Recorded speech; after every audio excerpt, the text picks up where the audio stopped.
Bon, donc nous allons vous donner quelques informations donc sur une enquête qui a été réalisée et dont les résultats viennent juste de sortir. Donc nous sommes tous les deux, donc Marie-Claude Panlou et moi-même Claude Fabre, donc chargés de mission à la DGCIP.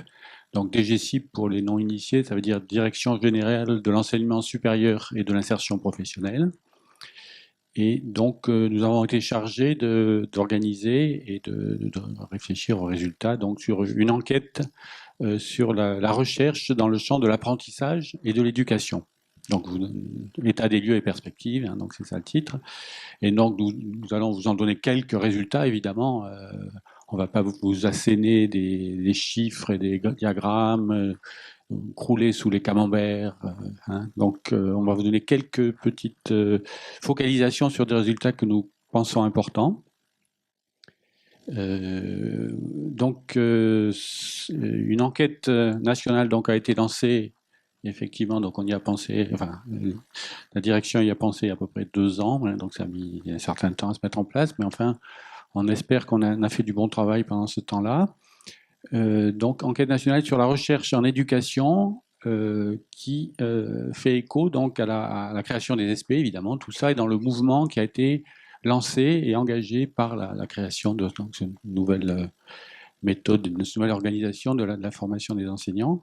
Et donc, dans ce cadre-là, on se sent bien, nous sentons tous bien qu'on a besoin d'une visibilité en ce qui concerne donc les recherches en éducation. Chacun en connaît un morceau, chacun a des collègues qui font de la recherche en éducation, mais il y a assez peu de choses générales là-dessus, et donc le besoin s'en est fait ressentir par beaucoup d'organismes et beaucoup de différentes personnes et organismes, puisque on assiste en ce moment à une sorte de focalisation de publication de différents rapports sur ce sujet-là.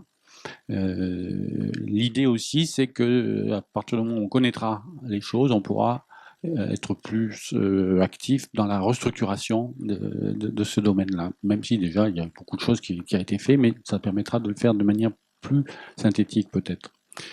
Donc les rapports en question, donc il y a un rapport de l'Alliance Athéna hein, qui va être remis là, ces jours-ci. Il y a ce qui a été cité, donc c'est ce dossier du Conseil d'orientation stratégique du réseau des SP qui est très intéressant. Et puis donc il y a des choses plus locales comme donc le rapport et les différentes enquêtes donc sur l'ICE, Institut Carnot de l'éducation, qui arrive même hein, à faire le lien donc entre les résultats des recherches en éducation et les acteurs de terrain, les enseignants. Donc le but de notre rapport, donc de notre enquête, était de rassembler des données significatives sur la recherche en éducation en France. Bon, ça c'est pas très original, mais avec une entrée peut-être plus originale qui consistait à essayer de trouver donc un champ qui s'auto-génère, c'est-à-dire on a envoyé un questionnaire de manière la plus large possible et les gens se sont affirmés chercheurs en éducation sans qu'ils en aient besoin de le faire de l'extérieur. J'espère que beaucoup d'entre vous donc a reçu ce questionnaire. Donc ça serait déjà, on pourrait faire peut-être un petit sondage pour voir si beaucoup l'ont eu et si ça n'a pas été aussi diffusé complètement. Alors comment ça a été diffusé ce questionnaire? Ça a été donc adressé au président de l'université et donc les présidents universitaires avaient la charge de répercuter ce questionnaire sur leur laboratoire et leurs enseignants-chercheurs. Alors on est tombé à un moment où il y avait des élections universitaires, donc certains présidents avaient d'autres choses en tête, et donc peut-être qu'ils n'ont pas complètement couvert le domaine qui aurait pu être couvert, mais néanmoins il a été très largement couvert, puisque donc, vous voyez, nous avons obtenu sur cette enquête 1039 réponses, hein, ce qui est quand même honorable, et après un petit nettoyage, 977 exploitables. Hein. Donc ça permet quand même de commencer à voir les choses d'une manière globale. Alors ce questionnaire, quel était-il? Il était le plus court possible hein, pour que les gens n'hésitent pas à répondre, à passer 5 minutes pour y répondre. Et pour nous, je pense que c'est une bonne base de démarrage. Donc, il comportait d'abord des données personnelles, hein, données d'état civil, nom, prénom, adresse, labo, etc. L'idée de ça, c'est d'en faire tôt ou tard un annuaire des chercheurs qui sera à la disposition de tout le monde. Et donc, justement, pour savoir qui travaille dans quel domaine, ça pourrait être extrêmement précieux. Donc, on a eu des retards là-dessus liés à la CNIL, évidemment, mais ça y est, il semble que maintenant on ait l'autorisation de faire ça. Et donc, les questions, c'était quoi? Donc, il y avait d'abord enfin, d'abord non, mais on l'a mis en tête ici, les thèmes de recherche dans le champ de l'apprentissage et de l'éducation sous forme d'un texte libre. Les gens nous racontaient ce qu'ils étaient en train de faire. Les publications, 1 à 3 publications dans les 5 dernières années, et puis des choses plus contraintes qui permettent de faire des numérations. Donc 5 mots-clés dans une liste préétablie. Nous avons pris la liste de l'IFE. Et puis 2 mots-clés libres qui se rajoutaient à cela. On posait des questions aussi sur l'utilisation de bases de données, puisque c'est quand même quelque chose qui est de plus en plus important. Et on posait des questions sur les thèses, puisque c'est une bonne manière aussi de voir l'activité de recherche que de compter le nombre de thésards, la longueur des thèses, etc. Et à la fin, on avait quelques lignes libres. Donc les personnes contactées nous mettaient vraiment ce qu'ils avaient envie de nous mettre là-dessus.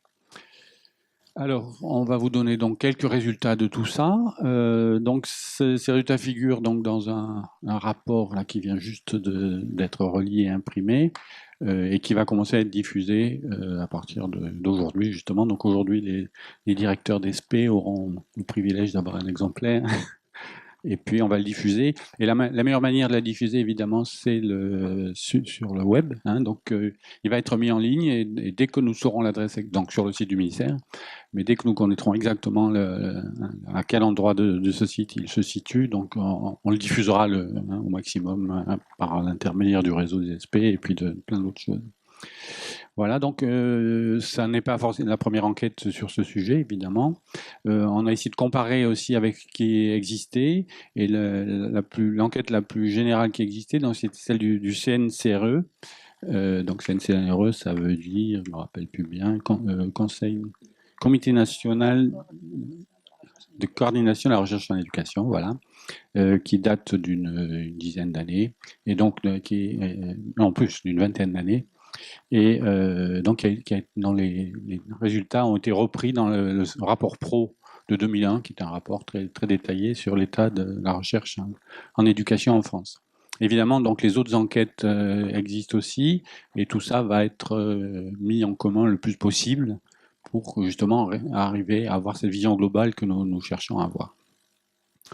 Alors, quelques chiffres quand même. Pas épuiser tout ce qui est dans ce petit opuscule, mais donc quelques chiffres globaux. Donc combien de chercheurs, ça c'est toujours les choses importantes. Quel est le corpus, donc nous avons donc nos 977 réponses. Il existe la base EduOps, que vous devez connaître, l'IFE, qui aussi recense les chercheurs, mais va les chercher d'une certaine manière.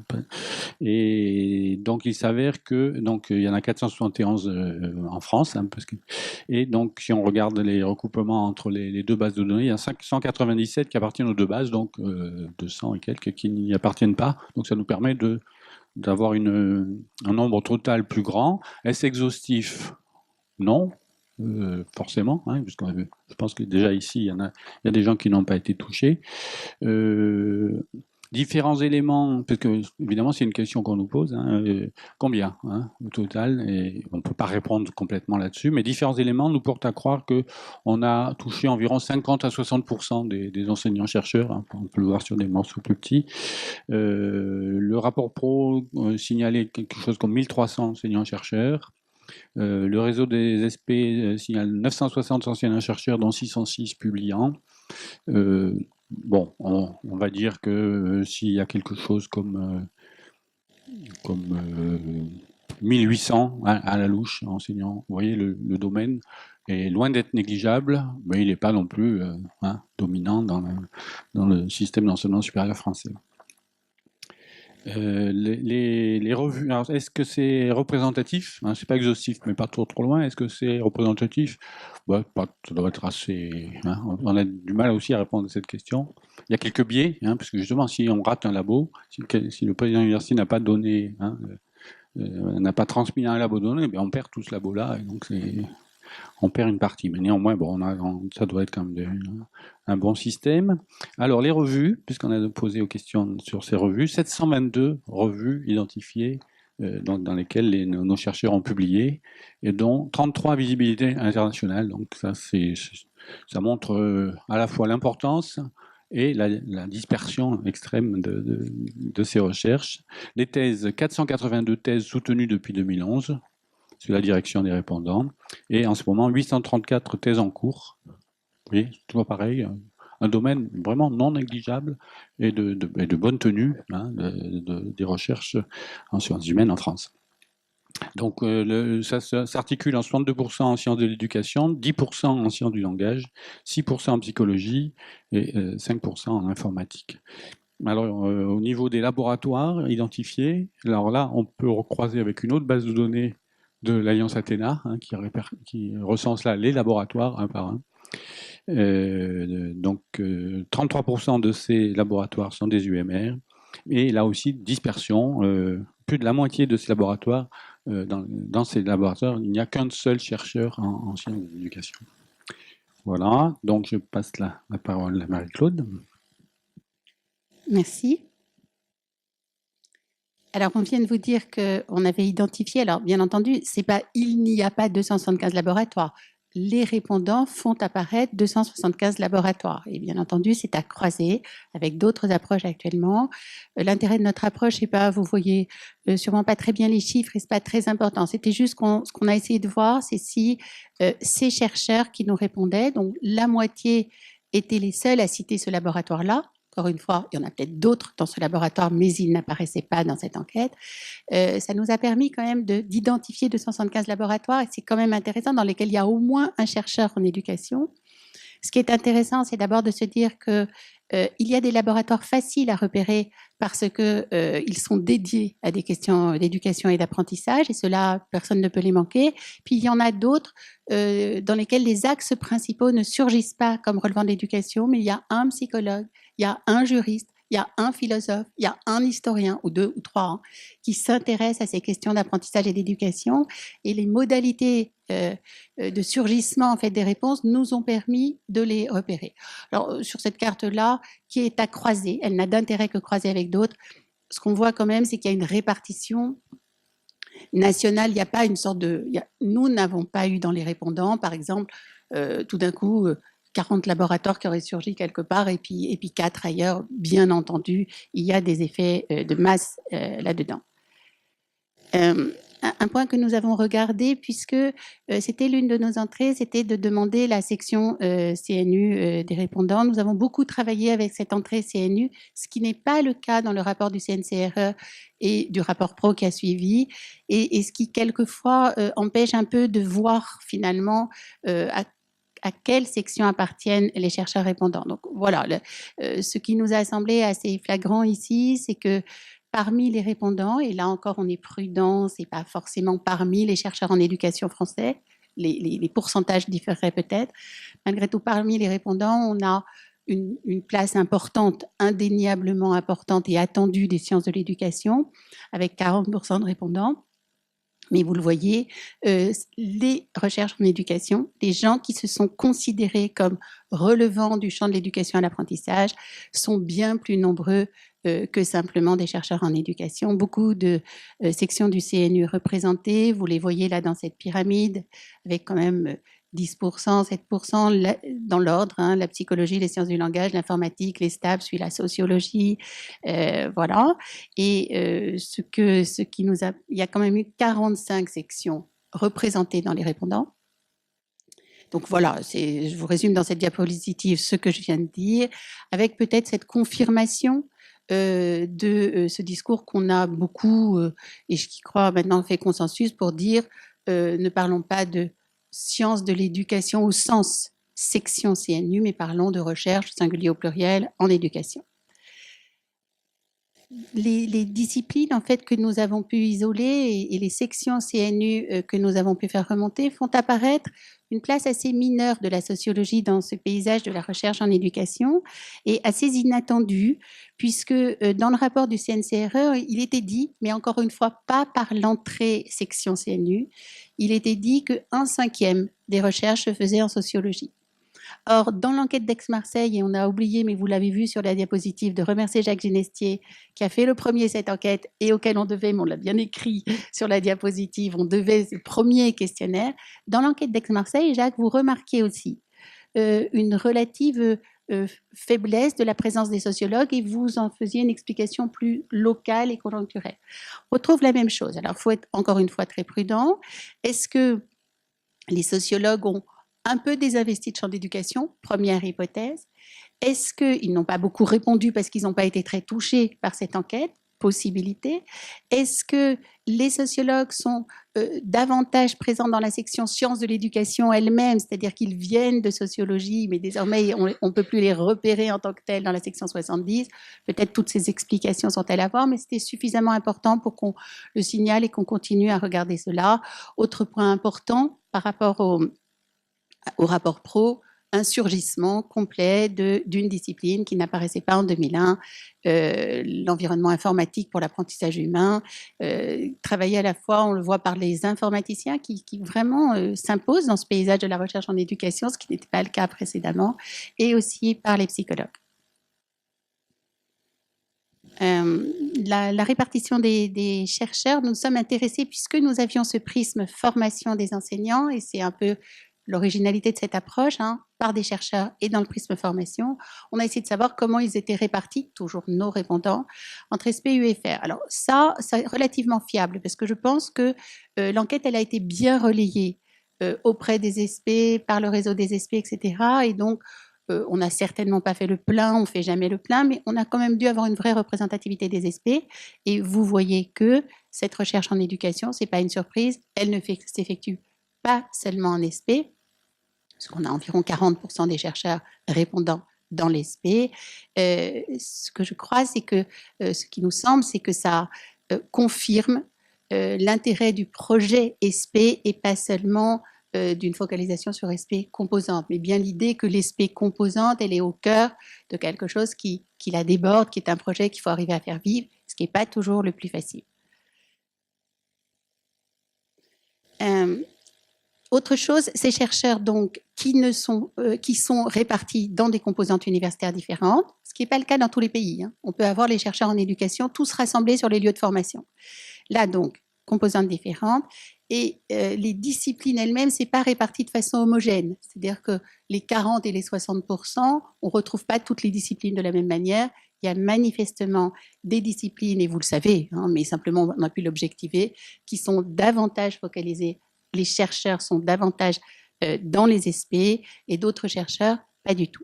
Évidemment, derrière, ça pose la question de à quelle recherche exposons-nous les futurs enseignants. C'est-à-dire, évidemment, on peut penser que quand les chercheurs sont présents dans les SP, ils colorent davantage la formation des enseignants que quand ils ne sont pas du tout présents dans les SP. Je pense par exemple à l'EIH dont je viens de vous parler. S'il n'y a pas un seul chercheur en SP, ce qui semble le cas dans notre enquête, on peut penser que peut-être les étudiants ne bénéficient pas des apports de ces recherches.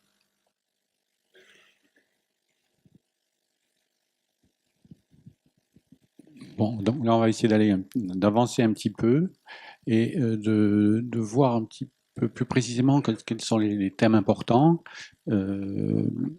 Alors, on s'est basé donc pour ça sur 4 types de données qu'on a extrait de l'enquête. D'abord les mots-clés, donc les mots-clés fixes, donc dans lesquels les gens ne se retrouvent pas forcément complètement, mais enfin ça les oblige à se positionner par rapport aux autres.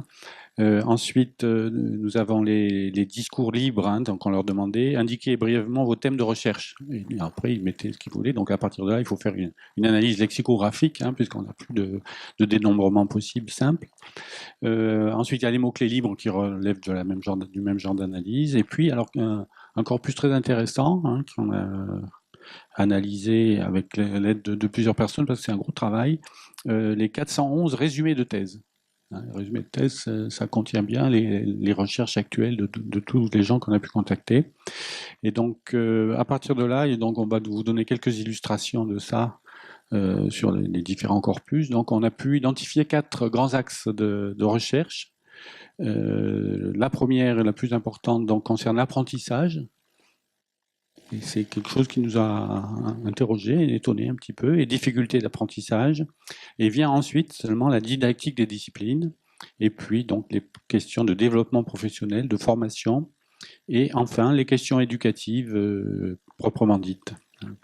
Et on remarque la faible présence de travaux sur les thématiques du tronc commun de formation dans les esprits, donc ça c'est peut-être quelque chose sur lequel il faut essayer de changer les choses. Alors, donc comme je le disais, donc cette préoccupation donc des thèmes liés à l'apprentissage, donc ça constitue une évolution par rapport aux axes dégagés dans le rapport pro et dans le CNRCE. Donc, puisque ces processus d'apprentissage, évidemment, c'est important depuis toujours, mais ça venait que derrière, en troisième position, loin derrière l'axe acquisition des savoirs, enseignement. Donc, il y a une sorte de petit retournement où on se coupe plus de l'élève en tant que tel, plus que de la discipline. Alors ça, on peut le voir, donc, une prééminence de didactique sur pédagogie. On peut le voir de manière relativement simple en analysant donc la fréquence des mots-clés de l'IFE, des mots-clés liés, des mots-clés imposés. Donc comme vous voyez, donc les apprentissages, les difficultés d'apprentissage sont en première ligne avec 30% des candidats. Et ensuite, donc pratique professionnelle, pédagogie. Puis bon, alors je ne vous lis pas l'ensemble de la liste, ça descend doucement. Sur les inégalités scolaires, etc. OK. Donc, ensuite, on a eu plusieurs autres types d'analyses. Donc, je ne vais pas rentrer dans le détail, surtout qu'on me fait des gestes désespérés là à côté. Donc, il s'agit de voir la fréquence d'occurrence d'un certain nombre de mots, ou plutôt de lemmes, hein, c'est-à-dire qu'il faut ramener un mot identique des formes grammaticales comportant des singuliers, des pluriels, des verbes conjugués, etc. Mais donc, ça, il y a des logiciels qui font ça. L'apprentissage, je passe rapidement, donc est un nouveau premier plan, vous le voyez là écrit en gros au milieu, lorsque donc on s'intéresse aux mots-clés libres, hein, donc, parce que là c'est relatif à ces mots-clés libres. La question ouverte nous permet d'aller encore plus en détail dans ce truc-là. Vous voyez, apprentissage est toujours là, plus précisément, il a été cité 391 fois hein, sur ça, alors que la didactique 282. Etc. Bon, donc je passe aussi là-dessus. Vous verrez ça tranquillement sur le site et dans le rapport, évidemment. Les résumés de thèse, là aussi, nous permettent d'avoir à la fois des choses convergentes, hein, le même ordre dans les mots, mais aussi des choses un petit peu différentes. Donc enseignant, évidemment, est très fortement cité, et professionnel, pratique, etc. Voilà. Alors là, on est allé encore un petit peu plus loin donc dans cette analyse en regardant non seulement donc les occurrences de mots, la fréquence d'arrivée des différents thèmes, mais aussi les co-occurrences, c'est-à-dire la présence simultanée de deux mots. Et ça, c'est important, ça permet d'isoler des corpus bien définis dans lesquels le vocabulaire est lié comme ça à des mots différents, mais qui se reproduisent souvent. Et donc, ça permet comme ça d'isoler des sous-disciplines bien structurées, même si ce sont des petites entités. Hein. Donc, la première qui sort de ce genre d'analyse, là, c'est ce qui est à droite. Vous voyez, c'est une structure en arbre parce que chaque fois qu'on a isolé un thème, eh ben, on l'enlève et on regarde hein, ce qui reste. Donc, le premier qui sort bien, c'est environnement informatique et pour l'apprentissage humain, c'est le fameux EIH, qui sont vraiment les choses qui émergent depuis le rapport pro. Et c'est bon, pas un scoop évidemment, mais on voit que beaucoup de gens s'intéressent à ça. Ensuite, dans le reste du corpus, ce qui sort rapidement, c'est l'apprentissage des langues. Là aussi, domaine important. Et puis à partir de là, les choses sont moins claires et se structurent moins bien. Mais vous voyez, pratique professionnelle et approche éducative de différents domaines, sociologie, histoire, philosophie, santé, sortent ensuite. Voilà. Alors, quelques éléments de conclusion très rapidement. Brigitte le disait tout à l'heure, ce champ de recherche en éducation, il est ouvert, il est multiple, il est pluridisciplinaire. Et il y a une activité scientifique importante. Je trouve que, au moins, si on en doutait ou si on pouvait croire parfois, dans des instances quelconques, que la recherche en éducation en France n'était pas vivante, cette recherche participe au fait de dire que si, elle est vivante, elle est de bonne qualité, mais les chercheurs sont dispersés dans des sections du CNU, dans des composantes différentes, dans des laboratoires où ils sont parfois isolés, et ils ne sont pas concentrés sur le lieu de formation des enseignants. Tout cela fait que, et on en est extrêmement conscients tous depuis 3 ans en particulier, mais depuis avant aussi, il faut structurer ce domaine de plus en plus. Il y a un très gros mouvement de structuration locale qui est en place, mais qui ne concerne pas encore tous les sites. En gros, un tiers des sites, un gros tiers des sites à structurer localement, à identifier l'ensemble de ces chercheurs, mais ce n'est pas le cas encore partout. Et il faudrait aussi le faire au niveau national, c'est-à-dire que ce mouvement local, il faudrait qu'il arrive à un mouvement national vers un portail de recherche national, cette fois-ci de la recherche en éducation. C'est un point sur lequel on est plusieurs déjà à réfléchir. À court terme, Claude vous le disait tout à l'heure, 2 éléments nous sont donnés par cette enquête. On a de quoi consolider des données existantes sur les laboratoires concernés par la recherche en éducation, une base de données étendue au sens où justement on pourra attraper dans la boucle les laboratoires moins visibles parce que l'éducation n'est pas un de leurs axes fondamentaux. Et puis, on va vers cette idée d'un annuaire mis à jour, donc en lien avec l'Institut français d'éducation, qui a déjà commencé cet annuaire. Simplement, on rajoute à l'apport, en fait, au nom connu par l'Institut français d'éducation, on rajoute 1000 noms, oui, 1000 noms, c'est ça. Donc, ça fait quand même 1200 personnes identifiées aujourd'hui. C'est ça qui peut nous servir de base très rapidement, on espère, pour arriver à fabriquer collectivement un outil du type annuaire. Je vous remercie.